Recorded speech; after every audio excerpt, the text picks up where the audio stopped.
Mga kaibigan, to answer a lot of questions, thank you so much. I am not an expert to answer all of that.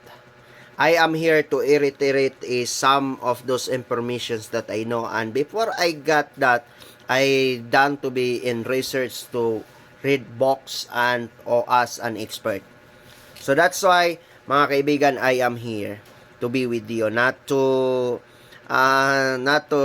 everything that I am pretending to be an expert here.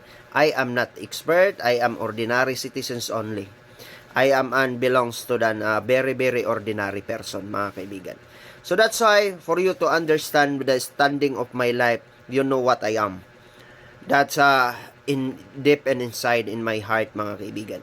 For you to understand, especially when you are in the tasking and designations that you have in life, just to understand first, even the very toxic or the crab mentality of all people around the earth, mga kaibigan.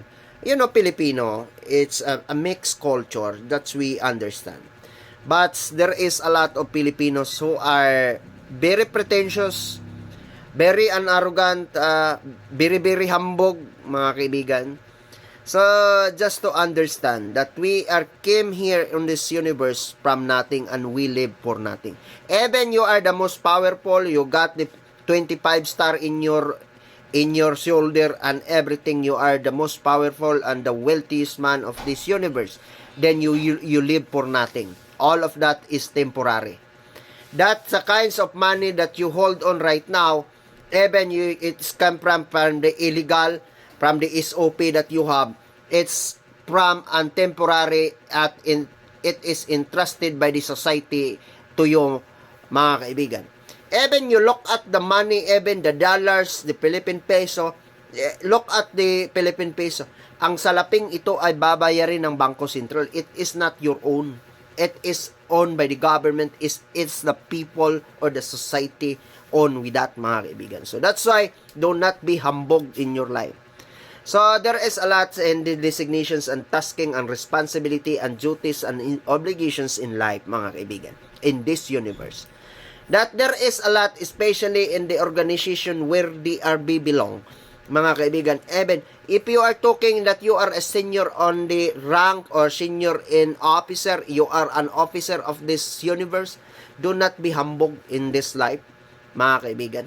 That's we came in, what I have told you earlier, we came in for nothing and we live for nothing. Even you have a lot of credentials that you finish in your life, mga kaibigan.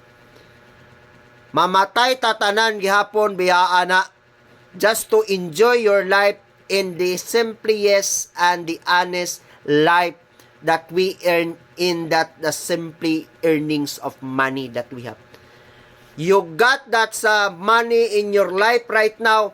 You are the officer in the certain organizations and the certain agencies of the government here in the Philippines, and you are receiving the bribery from the corruptions, everything from the illegals, from the cartels out there, mga kaibigan.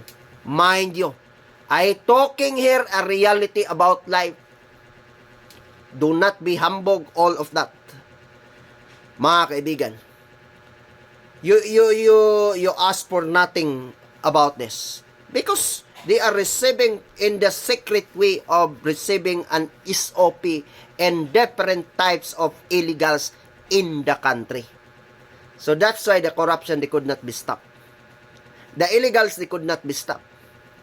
The illegal gambling, the cartel, and everything, they could not be stopped because of the bribery and corruptions of almost 600 agencies in the country. So that is my answer of your questions. Do not, I do not like to say about that, mga kaibigan. That is all about life. It is all about reality. That is, mga kaibigan. In the tasking and responsibility that we have a different types of works in this life. So that's why if you are a senior in these organizations, you must be to teach your junior in the good way of serving people and the law and the benefits of our country for the younger generations. Do not be pretend that you are be one of the most knowledgeable among us. Mga kaibigan, it is because you are a very, very pretentious persons in life.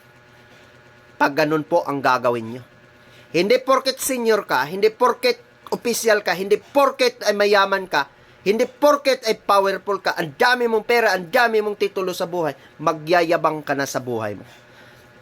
Just, I have told you earlier, mamamatay pa rin tayo lahat.